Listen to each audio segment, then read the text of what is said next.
వెలగపూడి రామకృష్ణబాబు అనే నేను శాసనసభ సభ్యునిగా ఎన్నికైనందున శాసనము ద్వారా నిర్మితమైన భారత రాజ్యాంగం పట్ల నిజమైన విశ్వాసం, విధేయత చూపుతానని, భారతదేశ సార్వభౌమాధికారాన్ని, సమగ్రతను కాపాడతానని, నేను స్వీకరించబోయే కర్తవ్యాన్ని శ్రద్ధాశక్తులతో నిర్వహిస్తానని దైవసాక్షిగా ప్రమాణం చేస్తున్నాను.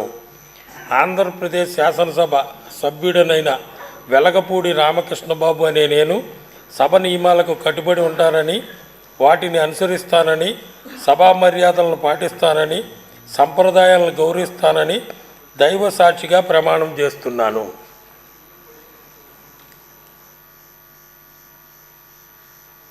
శ్రీ